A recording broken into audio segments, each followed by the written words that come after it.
Canto XXII. Y hete en esto que Ulises sagaz se quitó los andrajos y saltó al ancho umbral, embrazados el arco y la aljaba bien repleta, vertiendo el montón de las flechas veloces allí mismo a sus pies. Se volvió a los galanes y dijo: este juego está ya de una vez terminado, y ahora otro blanco me voy a poner al que nunca hombre alguno disparó, por si puedo alcanzarlo, y me da la gloria Apolo. Tal diciendo, una amarga saeta lanzó contra Antino, que en el mismo momento iba a alzar de la mesa a sus labios áurea copa de 2 cavidades. Teníala en sus dedos y a apurar disponíase el licor, bien ajeno en su alma de matanza y de sangre, y ¿quién pudo pensar que allí, en medio del festín, uno solo entre tantos, por grande que fuese su vigor, consumara su muerte y su negro destino? Mas Ulises certero alcanzó su garganta y la punta traspasó el blando cuello y salió por detrás. El herido se rehundió en el sillón y la copa cayó desprendida de su mano. Vertió su nariz grueso caño de sangre, sangre humana en hervor, resbaló a tierra luego y la mesa rechazó con el pie. Los manjares vinieron al suelo, revoltijo de pan y de carnes asadas. Gritaron los galanes allá por las salas al ver al caído. Consternados alzáronse todos dejando el asiento y miraron en torno a los sólidos muros. No había por allí lanza alguna robusta o broquel que pudieran descolgar, y volviéronse a Ulises con voces de ira: extranjero, en mal hora a los hombres disparas, y este tu certamen postrero será. La ruina se cierne sobre ti, que has matado a un varón, el más noble con mucho de los mozos de Ítaca. Aquí darás paso a los buitres. Así habló, cada cual suponiendo entre sí que había hecho sin querer esa muerte. Insensatos, que no comprendían que en sus lazos tenía ya el destino cogidos a todos. Mas Ulises sagaz los miró torvamente y les dijo: perros viles, que ya os figurabais que yo nunca habría de volver de la tierra de Troya, y estabais por eso devorando mi casa. Os llevabais al lecho a mis siervas y a mi esposa asediabais estando yo en vida, sin miedo de los dioses que habitan el cielo anchuroso, o cuidado de futuras venganzas por parte de hombres. Ya ahora, prisioneros a todos os tiene la muerte en sus lazos. Así dijo, y el pálido espanto tomó a los galanes, que miraban por dónde escapara la abrupta ruina. Solo Eurímaco alzó allí la voz y le dijo en respuesta: si en verdad eres tú aquel Ulises y has vuelto a la patria, con razón has hablado de cuanto los dánaos han hecho. 1000 locuras aquí en estas salas y 1000 en los campos, pero ya en tierra ya es el culpable de todas, Antino, porque él fue quien llevó a los demás a tamaños desmanes, no en verdad por deseo o interés en aquel matrimonio, mas mirando a otro, fin que el Cronión realizarle no quiso. Ser en Ítaca el rey, en su hermosa ciudad y en el pueblo, solo él, tras matar a tu hijo en traidora emboscada, muerto está y en justicia. Tú, empero, perdona a estas gentes que son tuyas. Nosotros, después, del común pagaremos lo comido y bebido en tus salas, y a más, como multa, te traerá cada cual el valor de 10 pares de bueyes, entregándolo en bronce y en oro. Y en tanto tu alma satisfecha no esté, sufriremos sin queja tus iras. Mas Ulises sagaz lo miró torvamente y le dijo: bien podríais, oh Eurímaco, darme los bienes que habéis heredado entre todos, y aún más añadir de otra parte, que mis manos no habrán de dejar la matanza hasta el punto en que logre del todo vengar vuestro gran desafuero. 2 extremos os quedan, no más: enfrentaros en lucha o escapar. Si libraros podéis de la muerte y las parcas, mas no pienso que muchos rehuyan la bruta ruina. A esto en ellos quebró el corazón, flaquearon sus piernas, mas Eurímaco alzó nuevamente su voz y les dijo: Este hombre, oh amigos, no habrá de dar tregua a sus manos formidables. Cogidas en ellas el arco y la aljaba, seguirá en ese umbral disparando hasta haber acabado con la vida de todos. Vencemos por tanto en la lucha las espadas sacad, o poned como escudo las mesas a sus flechas mortales. Tengámonos firmes y unidos contra él, que, si al fin conseguimos echarle del porche y la puerta y salimos afuera, daráse la alarma sin tardar, y él habrá disparado sus últimos tiros. Desnudó al decir esto el agudo cuchillo de bronce con su buen doble filo y saltó sobre Ulises egregio, dando aullidos terribles. Mas él a este tiempo una flecha disparó que fue a herirle veloz por debajo del pecho, y el hígado vino a clavarse.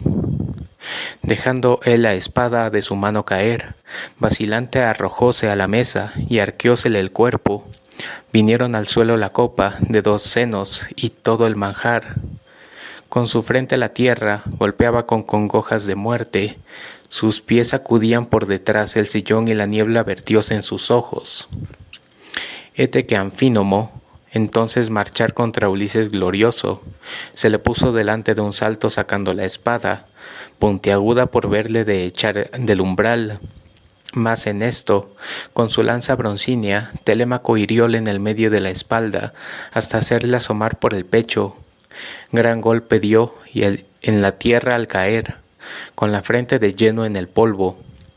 Mas Telémaco echóse hacia atrás, y dejóse la lanza, larga en sombra clavada en el cuerpo de Anfínomo. Tuvo fuerte miedo a que alguno, al sacar él el asta, le hundiese por la espalda el cuchillo saltándole encima, o le diera al doblarse un gran golpe.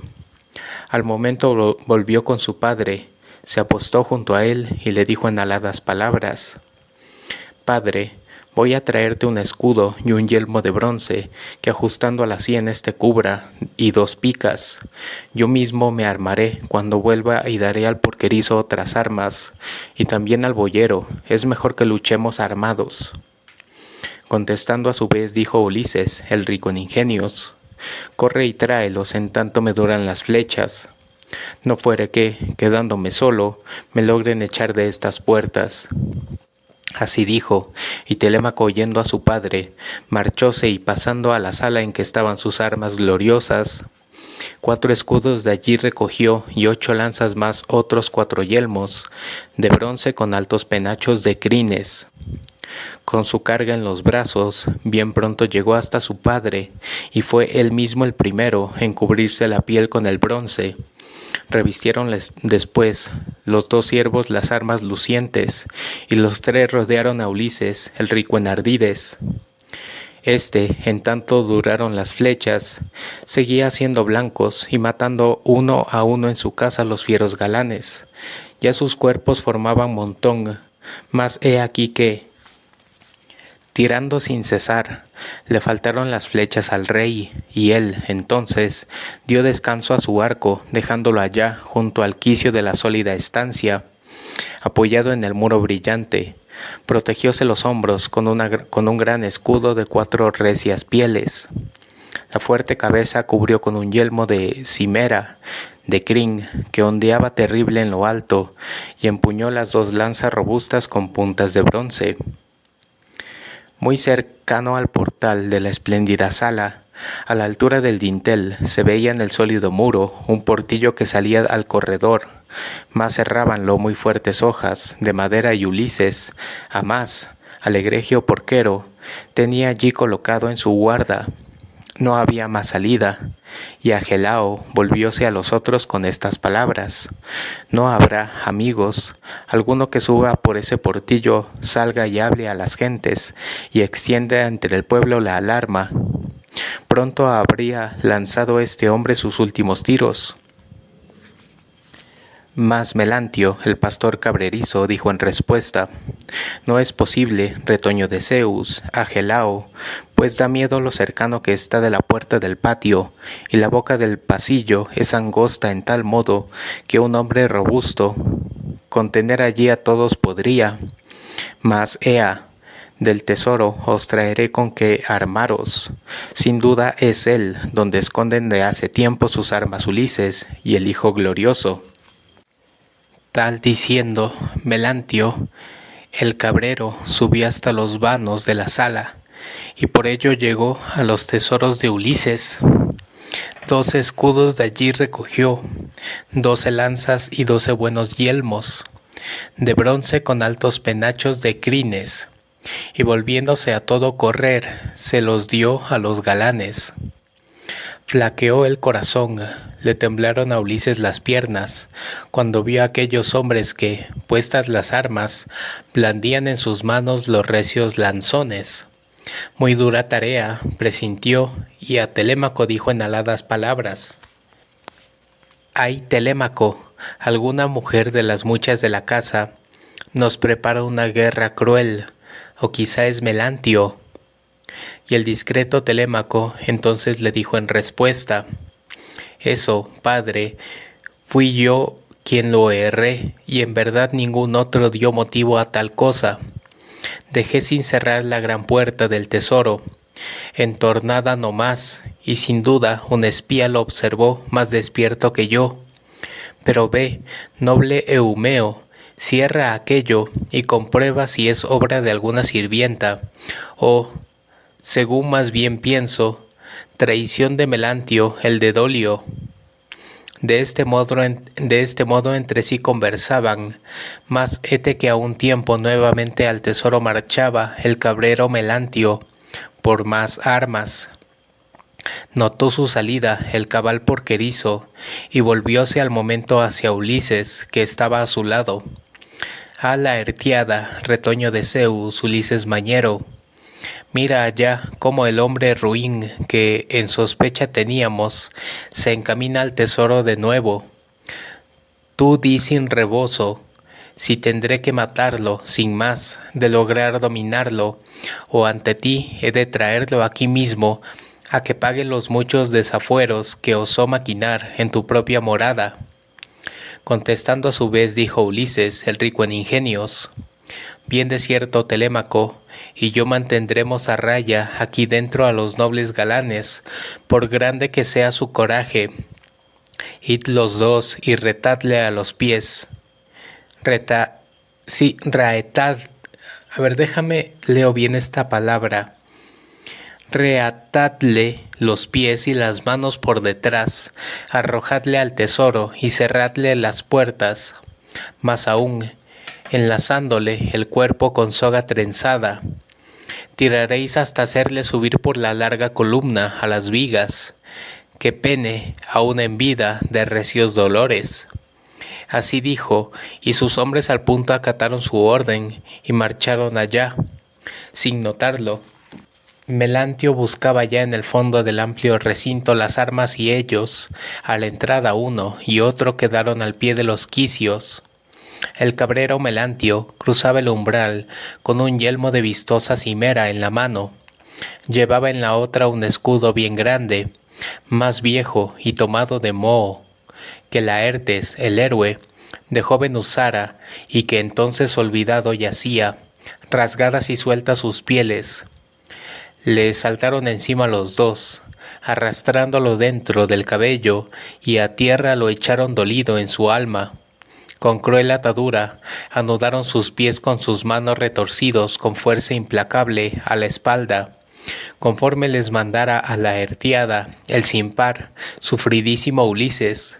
Enlazáronle el cuerpo después con trenzada maroma, y lo alzaron con ella por la alta columna hasta cerca de las vigas, y, oh Eumeo, dijiste con voces de mofa: «Ahora vas a quedarte, Melantio, velando en la noche y acostado en el lecho mullido, que bien te mereces, que la aurora de trono de oro, al salir de las ondas del océano, te acuerde la hora en que llevas tus cabras al palacio a abastar el festín de los nobles galanes». Él allá quedó atado en mortal distorsión, y los otros, revistiendo sus armas, cerraron la espléndida puerta y volvieron a Ulises, el héroe de múltiples trazas. Respirando coraje en el porche, se alzaron los 4 y los otros allá en el salón. Eran muchos y buenos. Vino al lado de aquellos Atena, retoño de Zeus, semejante en la voz a Mentor, y en cuerpo y en figura.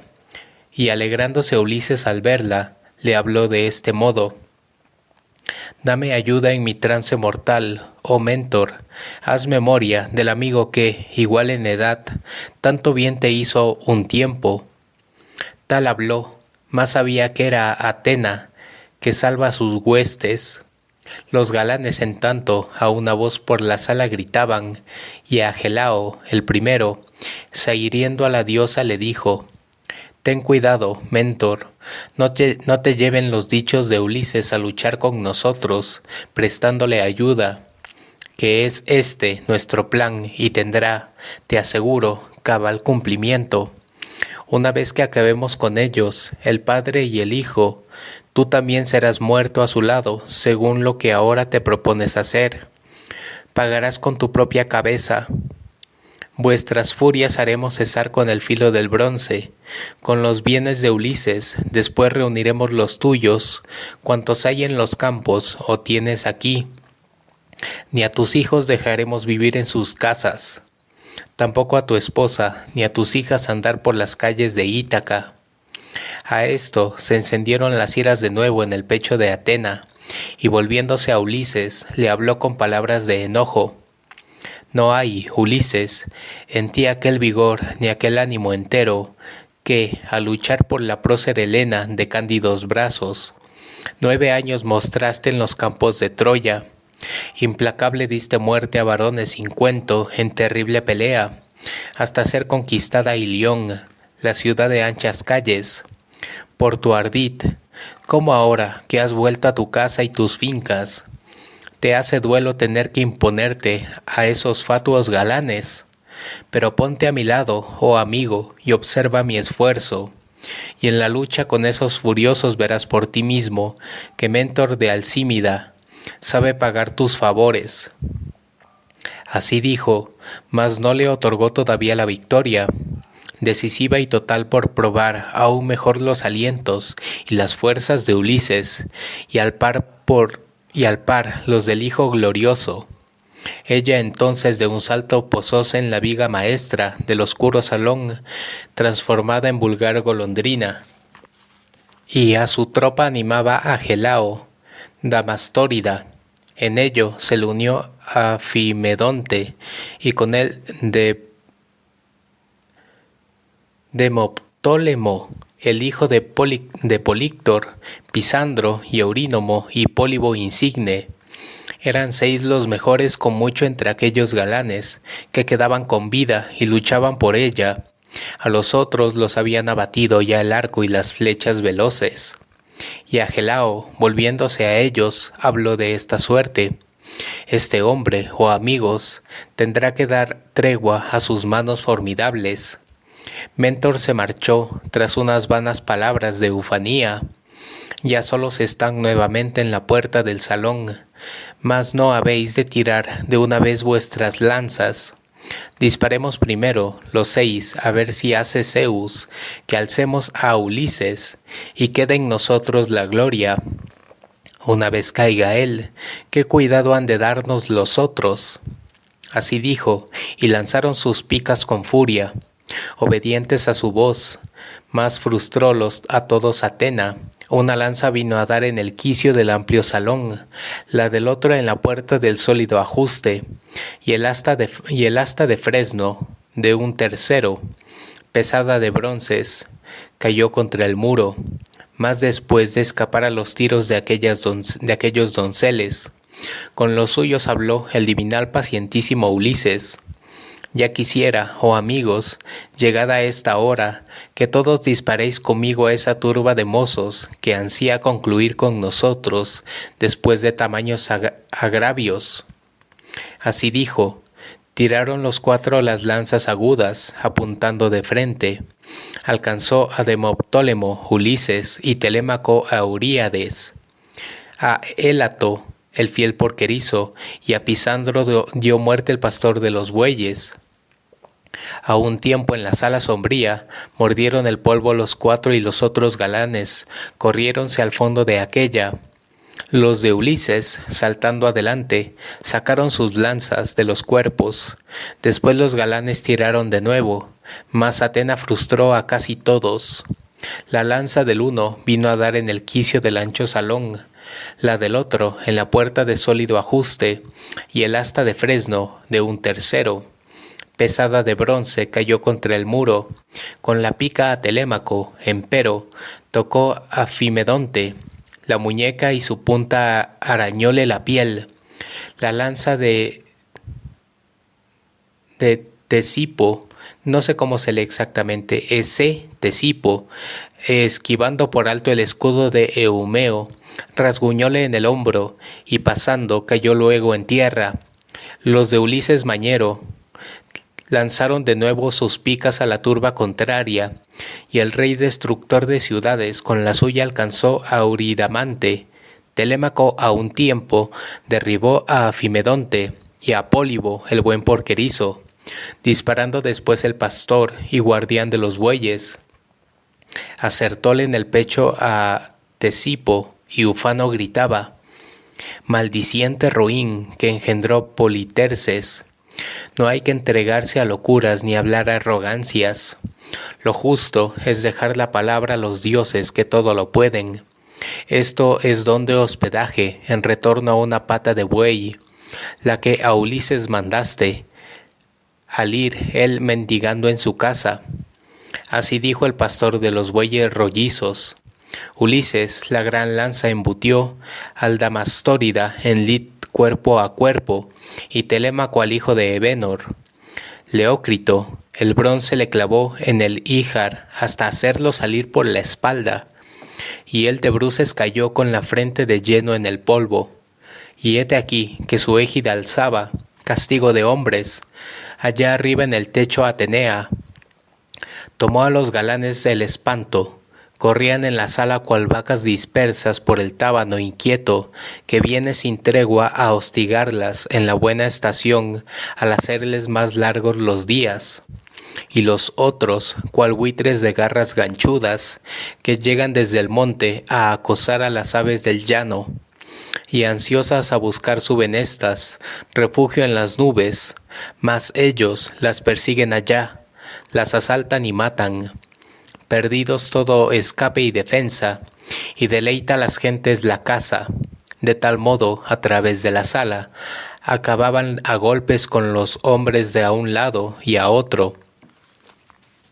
Se alzaba un gemido temeroso al herir de cabeza y el suelo humeaba todo en sangre. Y en esto Leodes, corriendo hacia Ulises, le abrazó las rodillas y dijo en aladas palabras: «A tus plantas estoy, noble Ulises, respeta mi vida, ten piedad, que yo nunca a ninguna mujer en tu casa dije o hice una ofensa. Antes bien, a los otros galanes procuré disuadir cada vez que intentaban tal cosa, sin lograr retraer de maldad de sus manos. Por tales desafueros aquí han alcanzado su negro destino. Y ahora yo, que su arúspice era del todo inocente, también voy a morir. ¿No tendrá el buen obrar recompensa?». Mas Ulises sagaz le miró torvamente y le dijo: «Pues tú fanas así de haber sido tú su arúspice, hubiste de pedir muchas veces aquí en estas salas que nunca para más se cumpliese el regreso feliz, que mi esposa te siguiese a tu casa y te diese unos hijos en ella. En justicia no habrás de escapar al dolor de la muerte». Tal diciendo, empuñaba en su mano robusta una espada que al suelo encontró, desprendida del brazo de Agelao moribundo, embutióla sin más por mitad de su cuello, y él cayó dando un grito y el polvo cubrió su cabeza. Pero Femio, el cantor que a sus gustos forzado tenían los galanes, trataba a su vez de esquivar la ruina. Allí estaba de pie, con la lira sonora en las manos, junto al mismo portillo. Dudaba en su mente si habría de escapar de la sala y venir a sentarse en el patio junto al ara de Zeus, al que Ulises y el viejo Laertes habían ido otro tiempo a quemar tantos muslos de toros, o lanzarse implorante a abrazar las rodillas del rey. Meditando entre sí, comprendió que mejor le sería ir derecho a abrazarla a los pies de la Artiada. Tendido dejó, pues, en el suelo su combo instrumento, entre medias de un sillón tachonado de plata y la hermosa crátera, y avanzando de un salto hacia Ulises, se echó a sus rodillas, abrazólas y en súplica habló con aladas palabras. A tus plantas estoy, noble Ulises, respeta mi vida, ten piedad, que bien pronto te habrá de doler si matases a un cantor cuyos versos recrean a dioses y a hombres.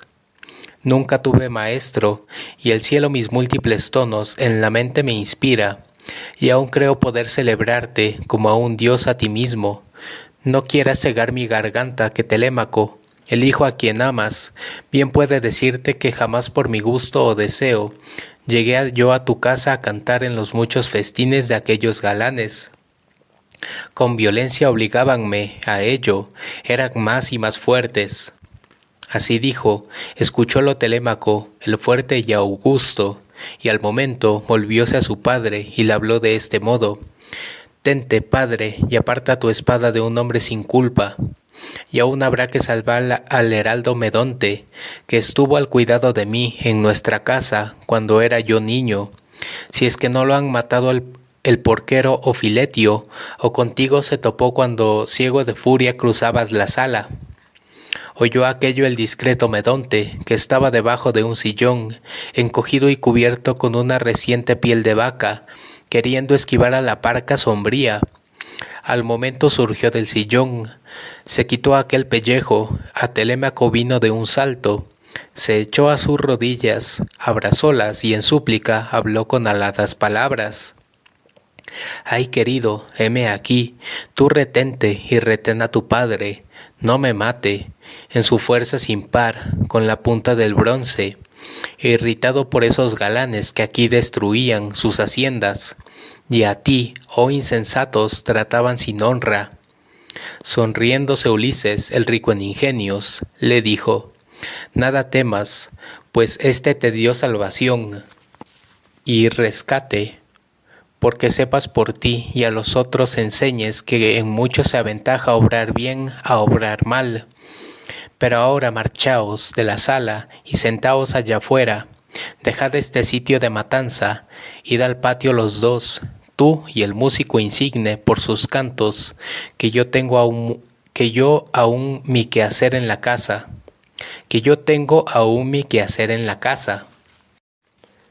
Tal les dijo, y oyéndolo, ellos salieron al patio, se sentaron al pie del altar del gran Zeus y volvían todavía sus ojos en torno temiendo la muerte. Y hete a Ulises también, que observaba en la sala si alguno se escondía vivo, aún esquivando su negro destino. Pero todos estaban allá sobre el polvo y la sangre, derribados en gran multitud, como peces que sacan pescadores del agua espumante a una playa en recodo con una red de 1000 mallas. Y, en ansias de mar y de olas, yacen todos al fin de un montón sobre el lecho de arena, porque el sol, al mandarle sus rayos, les sorbe la vida, y de ese modo, hacinados quedaban allá los galanes. A Telémaco entonces Ulises, el rico en ingenios, dijo así: Ve y avisa, Telémaco, al ama Euriclea, un recado le tengo que dar, que me bulle en el alma. Y Telémaco al punto, cumpliendo el mandato del padre, sacudió la gran puerta gritándole el ama Euriclea: A ti digo, la dueña Tamoña, que estás al cuidado de las mozas que sirven aquí en nuestras casas. Alerta, ven acá, que mi padre te llama, pues tiene que hablarte. Tal le dijo, y el ama por dentro, sin darle respuesta, desplegó las 2 hojas de paso a la sala espaciosa, y se entró por su sombra siguiendo a Telémaco. A poco descubrió al gran Ulises erguido en mitad de los muertos. todo lleno de polvo y de sangre. Un león se diría que retorna saciado a placer de la carne de un buey que mató el que en la manada. Su pecho y sus dos carrilleras aparecen cubiertas de sangre. Terror a los ojos. Tales manchas mostraba él allí de los pies a las manos. Viendo el ama el montón de cuerpos y aquel mar de sangre, gran hazaña a su ver, estalló en un clamor de alegría. Al momento retuvo la Ulises cortando su impulso y dejándose oír, dirigióse palabras aladas. Goza dentro del pecho, oh anciana, más tente y no grites, que no es bueno ufanarse por la muerte de hombres. El lado de los dioses domolos y a un tiempo sus hechos crueles, porque no respetaron jamás a varón en la tierra, fuese noble o ruin. Si por caso llegaban hasta ellos, por tamañas locuras, cumplieron su triste destino. Pero, ea, di tú si las siervas que tengo en mi casa, cuáles me han deshonrado y que otras quedaron sin culpa. Contestando a su vez dijo entonces el ama Euriclea: no haya duda, hijo mío, diré la verdad por entero. Las mujeres que tienes de esclavas aquí en tus palacios son 50 que un tiempo enseñamos a hacer sus labores, a cardar bien la lana y llevar con paciencia su suerte. 12 solo entre todas entraron en vía de vergüenza, sin respeto ninguno ni a mí ni a Penélope misma. Ya tu hijo llegaba a ser hombre a este tiempo, y su madre no dejaba mandase por 100 las esclavas. Mas voy sin demora a subir a las ricas estancias de arriba, y a llamar a Penélope, un dios la ha sumido en gran sueño. Replicando a su vez dijo Ulises, el fértil en trazas: no la llames aún, sino tráeme primero aquí mismo a esas siervas que osaron urdir semejantes torpezas. Tal le dijo, y la anciana marchóse a través de la sala a avisar a las siervas y a hacerlas venir. Entretanto, él llamaba a Telémaco, al fiel porquerizo, al boyero, y llegados los tres, les habló con aladas palabras. Empezad a llevaros los cuerpos y hacer que las siervas os ayuden, y limpien después los labrados sillones, y las mesas con agua y porosas esponjas. Mas luego, cuando quede arreglada y en orden completo la casa, sacaréis de la casa espaciosa a las 12 mujeres de allá fuera, entre el horno y la sólida valla del patio, las habréis de matar con finas espadas, que pierdan con sus vidas por siempre el recuerdo de aquellos amores que tuvieron con esos galanes, y haciendo con ellos en secreto. Así dijo, llegando en grupo las siervas, desatadas en llanto, exhalando terribles lamentos. Empezaron primero a llevarse los cuerpos de inertes, y los iban dejando a la sombra del porche del patio, encimándolos unos a otros. Ulises mandaba por sí mismo y urgía la labor mientras ellas seguían su forzado acarreo. Lavaron después los sillones primorosos y mesas con agua y porosas esponjas, y entre tanto Telémaco, el bravo porquero, y el guarda de los bueyes, cogidas las palas, limpiaban el piso del salón, y las siervas sacaban afuera el despojo.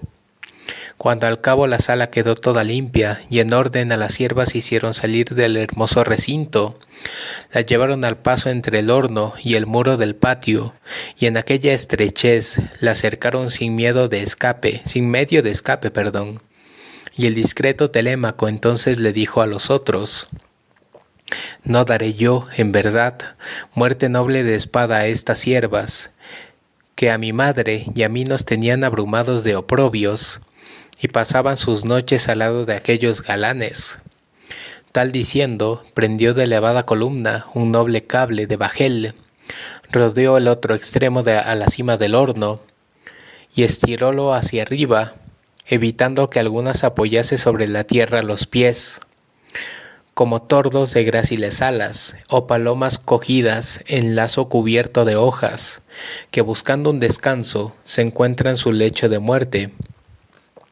Tal mostraban allí sus cabezas en fila, y un nudo constriñó cada cuello hasta darles el fin más penoso tras un breve y convulso agitar de sus pies en el aire. Por el patio, pasado el umbral, a Melantio traían. Con el bronce cruel le cortaban narices y orejas. Le arrancaban sus partes después, arrojándolas crudas a los perros. Y al fin, amputáronle piernas y brazos con encono insaciable. Laváronse luego los cuerpos y se entraron en casa de Ulises. Estaba acabada su labor, mas él dijo, volviéndose al ama Euriclea: Tráeme azufre, oh anciana, remedio de males, y trae también fuego, que voy a azufrear el salón. Después corre a Penélope y dile que venga en unión de sus siervas, y que vengan las otras esclavas que en casa han quedado. Contestando a su vez dijo entonces el ama Euriclea: Ciertamente, hijo mío, has hablado en razón, pero voy ante todo a traerte un vestido, una túnica, un manto, que no tengas cubiertos de andrajos los hombros robustos en tu propia mansión, en tus salas, será bien odioso. Mas a ello repúsole Ulises, el rico en ingenios: Lo primero es que yo tenga el fuego encendido en la sala. Tal le dijo. Obediente a su orden el ama Euriclea, el azufre le trajo y el fuego, y Ulises al punto comenzó a fumigar el salón, las estancias y el patio. Y la anciana marchóse a través de la hermosa vivienda a avisar a las siervas y a hacerlas venir. De sus cuartos con la antorcha en la mano vinieron y en torno a su dueño se extendieron en grupo. Acogíanle con tierno cariño, su cabeza besaban, sus hombros, sus manos, y a Ulises le invadió las entrañas un dulce anhelar de sollozos y de llanto, que en él cada cual despertaba un recuerdo.